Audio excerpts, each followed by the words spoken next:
Olá pessoal, nessa videoaula a gente vai dar continuidade à discussão sobre desenvolvimento, sobre o conceito de desenvolvimento. Então, o que é desenvolvimento? Tem várias formas de você conceituar desenvolvimento. Então, o desenvolvimento a gente pode tentar conceituar ele fazendo uma contraposição com o conceito de crescimento. Enquanto o crescimento é uma mudança em termos quantitativos, ou seja, uma mudança em que se aumenta a quantidade, o desenvolvimento ele é uma mudança que altera a qualidade, uma mudança qualitativa, que altera a natureza do objeto que se desenvolve. O segundo sentido de desenvolvimento é descobrir e realizar potenciais. Então, uma pessoa que se desenvolve é porque ela descobriu os seus potenciais e ela conseguiu realizar está realizando os seus potenciais. Ou também uma sociedade ou uma empresa que se desenvolve, porque ela descobriu qual é o seu potencial e ela está conseguindo realizar esse potencial. Ou uma sociedade, ou uma escola, etc. Então, desenvolvimento nesse sentido. O terceiro significado de desenvolvimento, que ele inclusive se comunica com o sentido número 1 aí que a gente falou, é o tornar-se mais complexo. Desenvolver-se é tornar-se mais complexo, inclusive aí com uma certa herança durkheimiana. Temos o conceito 4, que desenvolver-se é tornar-se melhor, no sentido de aumentar a qualidade. Entre esse tornar-se melhor, você tem várias subdivisões, possibilidades de conceito. O que seria tornar-se melhor? Daí há várias possibilidades. Eu destaco essa uma em vermelho, que desenvolver-se é tornar-se melhor. E o que é tornar-se melhor? É aumentar a qualidade de vida de todos ou de quase todos. Essa daí é uma definição de desenvolvimento mais aplicada à questão social, à sociedade, à sociologia. E por fim, um último conceito muito famoso é do ganhador do Prêmio Nobel de Economia, o Amartya Sen, que ele diz que desenvolvimento é um sinônimo exato de liberdade. A gente pode problematizar isso posteriormente. Mas nessa videoaula eu vou trabalhar com a definição 4.1. Desenvolvimento é tornar-se melhor, e tornar-se melhor quer dizer... Uma sociedade tornar-se melhor quer dizer que ela está aumentando a qualidade de vida de todo mundo ou quase todo mundo. E o que é a qualidade de vida? Né? A gente vive caindo nessas coisas. Né? O que é desenvolvimento? Né? É tal coisa. E o que é tal coisa? É X. E o que é X? Né? E vai, né? Então, o que é desenvolvimento? Desenvolvimento é aumentar a qualidade de vida. E o que é qualidade de vida? Bem, um lugar onde tem qualidade de vida, uma sociedade, um país que tem qualidade de vida, é uma sociedade na qual as pessoas não passam fome. Esse é um primeiro critério para se ter qualidade de vida. Não existe qualidade de vida se você está passando fome. Segundo, para se ter qualidade de vida, você tem que ter um teto sobre a sua cabeça, tem que ter habitação. Né? Se as pessoas não têm onde morar, ou tem que dormir na rua, ou em barracos improvisados, ou sob a luz ao relento, contra a vontade delas, elas não têm qualidade de vida. Terceiro, para se ter qualidade de vida, né, a pessoa ela tem que ter certeza que se ela ficar doente, ela não vai ficar desamparada, que existe algo que vai cuidar dela, né, se ela ficar doente ou acidentada. Então, na dimensão de que ela não ficará desamparada na área da saúde. Quarto, para se ter qualidade de vida, é necessário que o conhecimento que essa sociedade produziu esteja disponível a todos. Né? Então, acesso à informação, acesso ao conhecimento, acesso à sabedoria, principalmente por meio, tanto pelos meios de comunicação, pelos meios de internet, etc., mas principalmente que esse conhecimento ele esteja acessível por meio da instituição oficial de promoção do conhecimento, que é a escola. E uma quinta condição para que se tenha qualidade de vida é que essa pessoa, nessa sociedade que tem qualidade de vida, é uma sociedade na qual as pessoas não tenham medo de morrer gratuitamente, morrerem por nada. Né? Então a pessoa ela sabe que ela tem segurança, que a vida física, a integridade física e a vida dela está garantida naquela sociedade. Então Então, para ter qualidade de vida, esses não são os únicos pontos, mas são 5 pontos muito importantes e necessários. Não dá para falar em qualidade de vida se esses critérios e outros critérios que não estão entre esses 5 não sejam preenchidos. E como que a gente mede desenvolvimento, né? Então, se tem aqueles 5 critérios que a gente viu anteriormente, né? Fome, habitação, saúde, educação e segurança, né? Então a gente tem que medir, né, esses itens, né? Medir o número a gente mede desenvolvimento medindo o número de pessoas que passam fome numa sociedade ou que vivem na pobreza, medir o déficit habitacional, quantas pessoas não têm casa própria naquela sociedade, medir a expectativa de vida ou a mortalidade infantil, né? Que daí a gente tem padrões de saúde, né?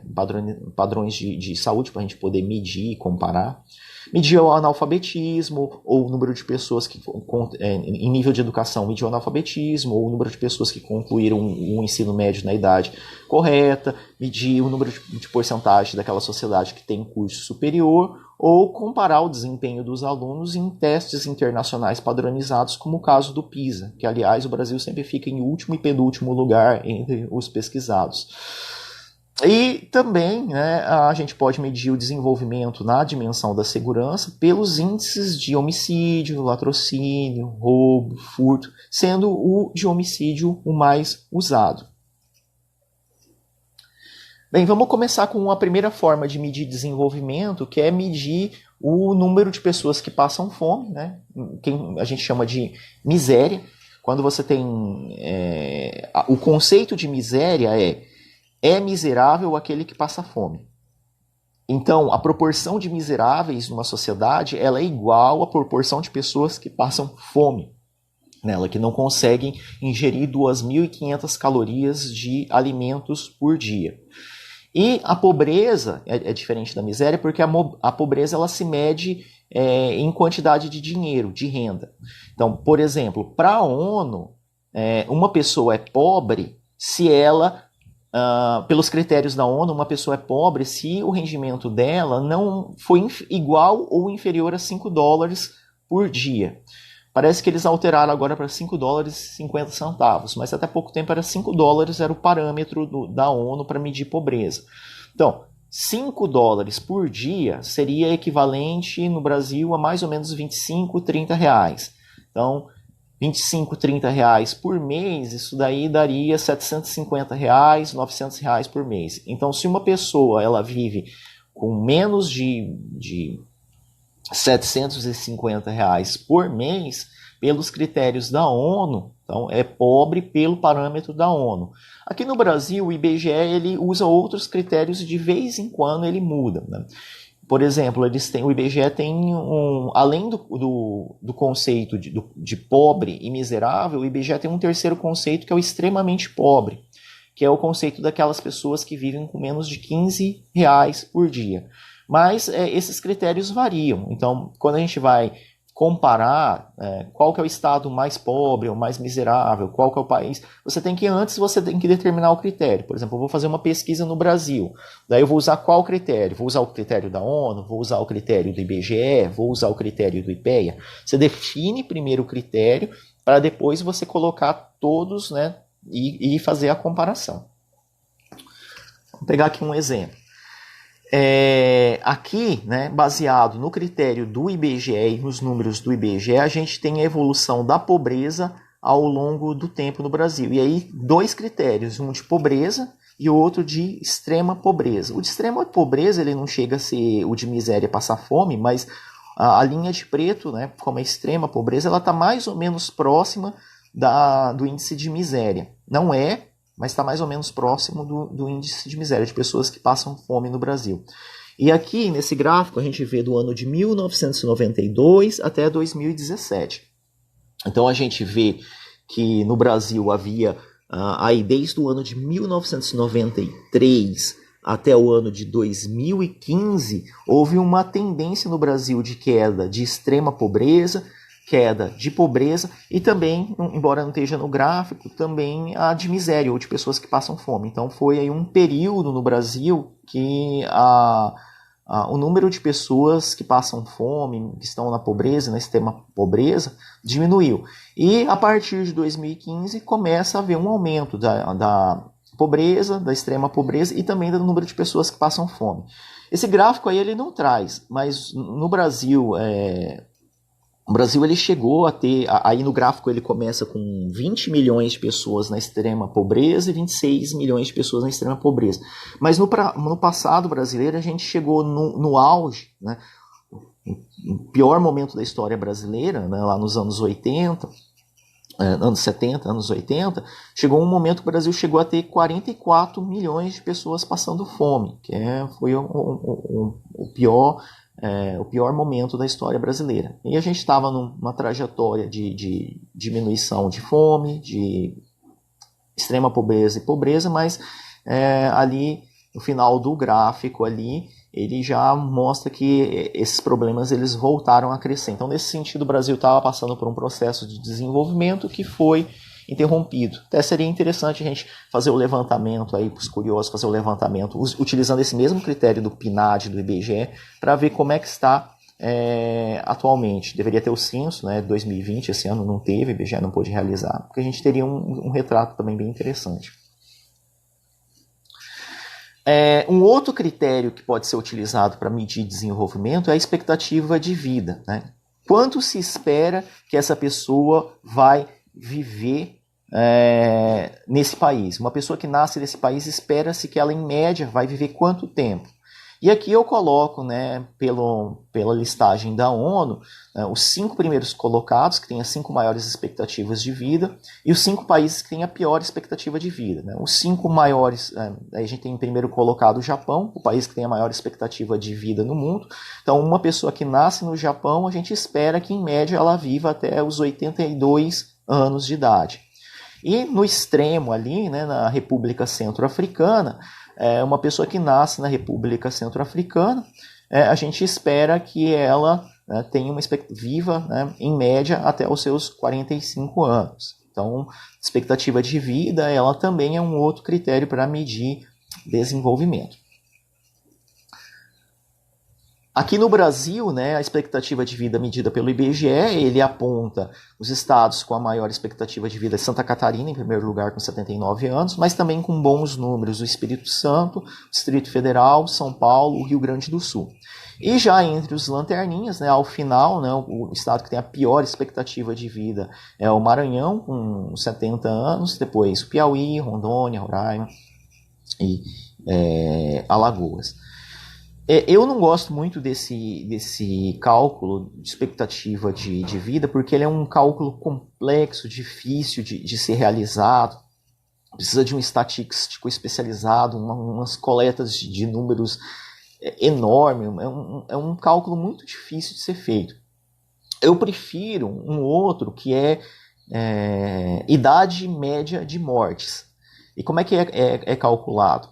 É calculado você pegando todas as pessoas que morreram naquele ano e você fazendo a média aritmética da idade, né, daquelas pessoas. Então, sei lá, suponhamos, aí, Porto Alegre do Norte, num ano morreu 10 pessoas, né? Uma morreu com 60, outra morreu com 70, um outro morreu com acidente aos 25, o outro morreu, não sei, com 40, o outro com 100. Daí você pega essas idades e você faz a média. E ali a gente, né, é um número mais fácil de ser calculado. Inclusive, eu tinha muita vontade, né, de orientar um TCC, se alguém aí está sem ideia nenhuma, o que eu vou fazer de TCC em ciências sociais, né? Uma ideia, né? A gente calcular, né, escolher aí uma cidade, que não pode ser muito grande, né, para calcular a idade média de mortes naquela cidade, né? Talvez até umas 2 cidades fosse interessante comparar. Aí você vai lá no cartório da cidade, né, conversa, que você precisa dos dados, não o nome da pessoa, mas 3 dados: idade, gênero e causa de morte. E todas as pessoas que morreram em um ano. E você calcula, né, a idade média de morte naquela sociedade, e aí a gente consegue mensurar, né, uma questão de qualidade de vida, inclusive contrastar com os números de expectativa, para mostrar que são coisas diferentes, e também, né, na realidade, quanto maior o número de cidades que você conseguisse comparar nesse sentido, né, a gente teria um quadro bem interessante para analisar desenvolvimento. Um outro critério para a gente poder pesquisar, medir desenvolvimento, principalmente o desenvolvimento naquele critério que a gente havia falado da segurança, é a taxa de homicídios para 100 mil habitantes por ano. E aqui eu uso, nessa tabela aí, os números da ONU, calculado pela ONU, né? Então, por exemplo, no Japão, para cada grupo de 100 mil habitantes, imagina uma cidade de 100 mil habitantes. Em um ano, quantas pessoas são assassinadas naquela cidade de 100 mil habitantes? O número do Japão é 0,31. O que significa isso? Que em 100 mil habitantes não vai ter ninguém assassinado num ano. Tá? Agora, se fosse 1 milhão de habitantes, né, em um ano você pode esperar 3 assassinatos. E aí a gente tem, o Japão tem um dos menores índices, né, do mundo de taxa de homicídios, onde menos as pessoas matam umas às outras. Mas a gente tem também bons números, né, na área de segurança, como o caso de Portugal, 0,97. Então, você espera que numa cidade de 100 mil habitantes, uma seja assassinada por ano. Né? Na Espanha, 0,66, Alemanha, 0,85, Itália, 0,78, né? Então, na maior parte delas não chega nem a uma pessoa. E nos Estados Unidos, com 4,88. Esse é um número interessante porque entre os países desenvolvidos de primeiro mundo, os Estados Unidos têm o pior índice de segurança, tem a pior taxa de homicídios para 100 mil habitantes. Então, o pior exemplo do mundo desenvolvido são os Estados Unidos. E daí, se a gente vai para os países em desenvolvimento, daí os números pioram um pouquinho, né? O Brasil tem uma taxa de 20 homicídios para grupo de 100 mil habitantes por ano, né? Tem algumas cidades brasileiras que são mais caóticas e esses números eles mudam, né? Em Alagoas esse número chegou a ser 100, né? 100 homicídios para grupo de 100 habitantes por ano. Em Porto Velho também teve uma época que estava terrível. Em Lusiânia, próximo a Brasília, esse número era 80, né? Até pouco tempo atrás. E ali tem outros países, né? Na Colômbia, 26, ou seja, né, os homicídios são piores na Colômbia. Na Venezuela, 57, então quase 3 vezes pior do que o Brasil em nível de segurança. Em Honduras, 63, Honduras ali fica na América Central. E no país vizinho a Honduras, que é El Salvador, né? Pior índice aqui da América Latina, com 108 homicídios para grupo de 100 mil habitantes por ano, né? Eu que não queria morar lá, né? Um outro e o mais famoso índice que existe para medir desenvolvimento é um índice criado pelo ganhador do Prêmio Nobel de Economia, que a gente já mencionou ele ali há pouco, o Amartya Sen. O Amartya Sen criou o IDH, o Índice de Desenvolvimento Humano, que é o índice mais famoso para medir quais são os países mais desenvolvidos e menos desenvolvidos, quais são os estados mais desenvolvidos e menos desenvolvidos, e quais são os municípios mais desenvolvidos e menos desenvolvidos. O IDH ele faz um cálculo com tripartido, né? Ele mede, ele combina, né, critérios de renda, critérios de expectativa de vida e critérios de educação. E daí ele dá um número entre 0,000 e um número 1. Né? Se fosse assim, o pior número possível seria o 000, um país que tem o pior desenvolvimento possível, imaginável, embora na prática ninguém consiga atingir um número desse, né? Ninguém é tão subdesenvolvido a ter ponto 0, da mesma forma que ninguém é tão desenvolvido a ponto de ter 1. Né? Então, mas são os parâmetros. E aí, combinando esses três critérios, você tem o IDH, né, que é o Índice de Desenvolvimento Humano, que eu vou tentar colocar aí nos materiais complementares a tabela da ONU com o IDH mais recente dos países para a gente poder comparar, depois para vocês poderem depois pegar esses números, compararem e dar uma olhada aí quais são os países mais desenvolvidos e menos desenvolvidos. E aqui, final da aula, encerrando a aula, eu chamo vocês para, né, algumas questões que são ligadas com essa aula e para a gente poder discutir lá nos fóruns, para vocês comentarem nos fóruns, né, contrastarem. Por que para o Amartya Sen, que ganhou lá o Prêmio Nobel de Economia defendendo que desenvolvimento é um sinônimo perfeito de liberdade, né? Né? Uma primeira questão, né? Por que para o Amartya Sen desenvolvimento é sinônimo de liberdade? Ou seja, não é a liberdade que promove o desenvolvimento, mas liberdade é desenvolvimento. Ou seja, quanto mais livre uma sociedade, mais desenvolvida ela é. Por que ele usa esse critério? Como assim desenvolvimento é liberdade? Uma segunda questão para a gente desenvolver e debater lá é: existe crescimento sem desenvolvimento? Crescimento econômico sem desenvolvimento socioeconômico? E o contrário, é possível um país se desenvolver sem crescer economicamente? A terceira questão, sim, né? Por que se o Amartya Sen diz que desenvolvimento é liberdade, por que o índice que ele criou ali, o IDH, não tem nada que mede liberdade? Não está sendo incompatível com o próprio conceito que ele criou. E uma pequena provocação aí para vocês, para ver quem prestou atenção na aula de verdade. Eu dou um bombom a próxima vez que eu for à Confresa, quem responder corretamente aí no fórum. Nessa apresentação eu escrevi uma palavra errada de propósito. Qual foi ela? Pegadinha. Beleza? Então, até a próxima aula.